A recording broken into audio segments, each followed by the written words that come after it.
This is a 1960 40 horsepower Lark II Evinrude. I'm going to remove the lower unit. Needed to reseal it. It's getting water into the gear oil. Plus the shifting yoke is out of place. I'm going to go through the lower unit, rebuild the water pump, so forth. First thing to do is take your cover off. Already done that. Set it aside. This back exhaust shroud is held on by a series of Phillips head screws. Take those loose. I had to put a vice grip on these to break these loose. Once you have those screws off, you can take this shroud off. Take this plate off here. The one inside gets access to your shifting rod connector. Loosen the top bolt in that connector, and then take this bolt out and a series of bolts that are underneath. Here there's 3 on each side, and you should be able to drop your lower unit out. Later videos show the unit out, and you'll kind of see how it slides out. In order to remove your water pump, you have 3 screws here, here, and underneath here that hold the top of the water pump on. You need to remove those 3 screws.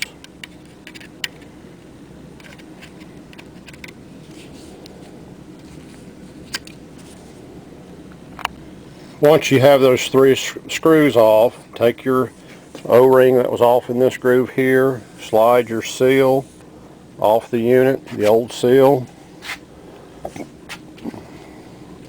Work your cap loose. These are your water tubes.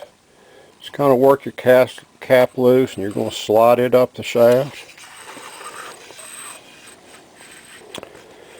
I'll show you the water pump, the old water pump, in a minute.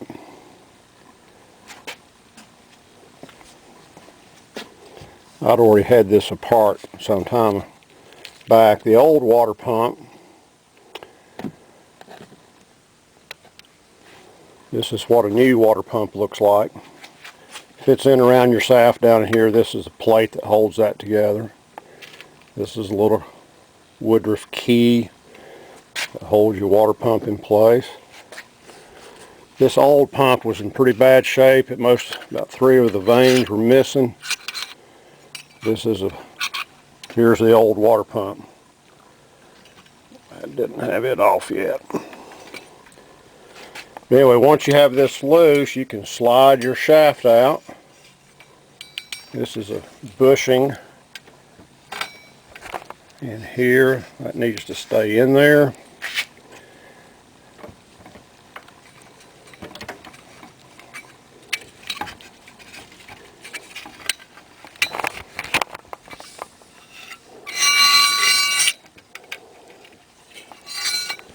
Just lay this to the side. But anyway, one of your seals goes in here. I'd already removed it earlier. It's a little tricky getting those seals out. I didn't have a seal puller, so I ended up using. Anyway, this is what your seal housing looks like that's underneath the water pump. I'm going to take this new seal that's here and place in this housing.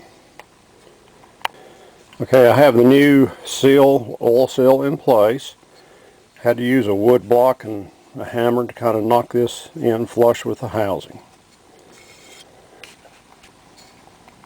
Okay, I've opened up the lower unit and the gears. You've got your bearing, your reverse and forward gears. This is your shifting yoke. This is the saddle that it rests in. This is your clutch dog, what's shifted into forward and reverse gears.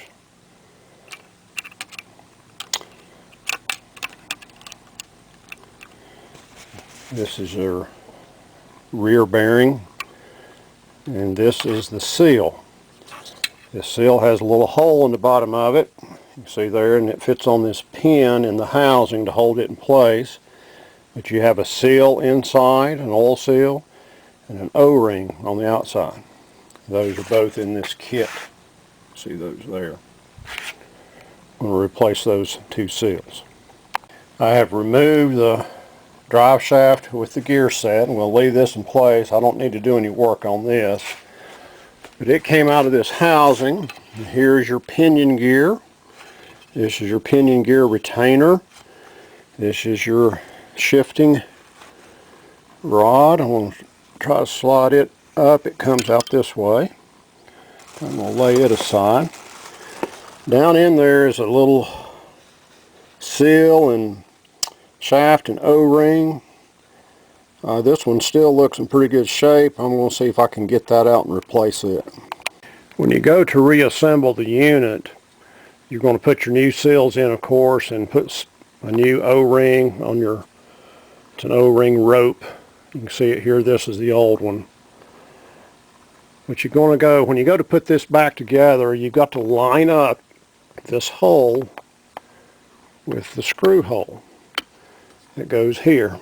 This is a little threaded screw that holds that unit in place. And so you've got to get this kind of shifted right and put in the right position.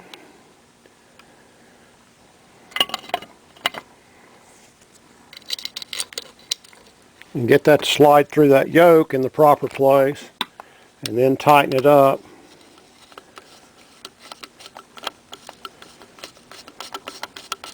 Otherwise it won't shift properly. But once you have that in place, then you can press these, put your screws back in, pull the unit together, seal it, and your lower unit's back together. Alright, I've removed the old oil seal from its housing. This is the old O-ring. I'm going to put in the new seal. I'll have to tap this in place. And this is the new O-ring. Okay, I've put the rear seal back in place. Replaced the cap. Make sure you've got the yoke lined up with this screw hole. Put your yoke retaining screw back in. Put your rope seal in between the two halves. I use a little RTV sealant to help hold everything in place.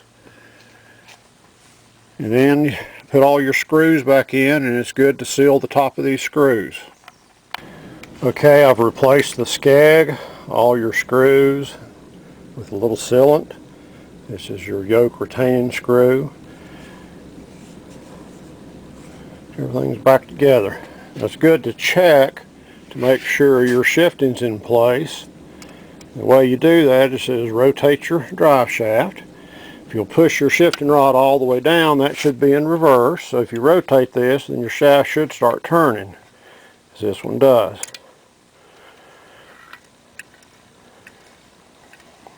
If you pull it up a little bit, it should be in neutral.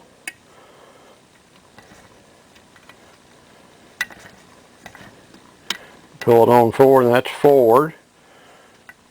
Shift it back a little, and there's neutral. So it looks like it's all back in place. Okay, I'm going to start to replace the water pump. This is the bottom plate. Okay, now I'm going to start on the water pump. I've reinstalled the drive shaft. This just slides down and into the pinion gear.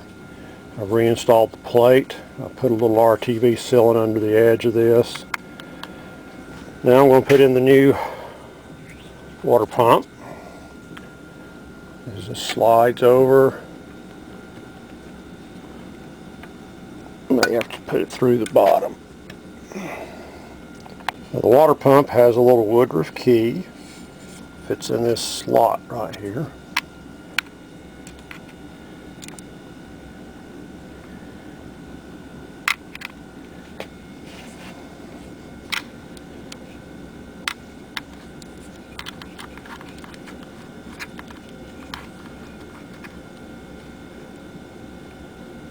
I have to use two hands, it looks like. Anyway, if you get this slot in your water pump lined up with your Woodruff key, put it in place. Now it just slides into place. Now there is your new water pump. Take your cap. I'm going to spray the inside of this a little silicone.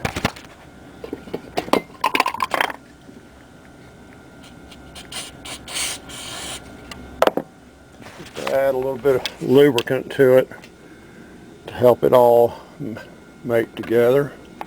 I've put the new seal in the water pump housing.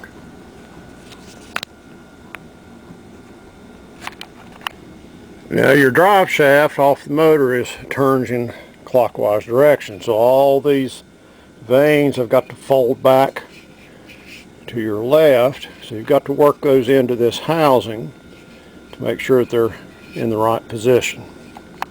What I had to do to get this housing on is I had to rotate this shaft clockwise and make sure that pump was turning in that direction as the housing slid down over it. That way your vanes are lined up properly. Okay, I've got the water pump reassembled. Ready now to put this back on the motor. This is your shifting rod connector. It connects the lower shift rod to the upper shift rod. There's a little notch in this rod and a slot in the other rod to accept this connector. And you have to line up that slot such that the screw slides through that slot.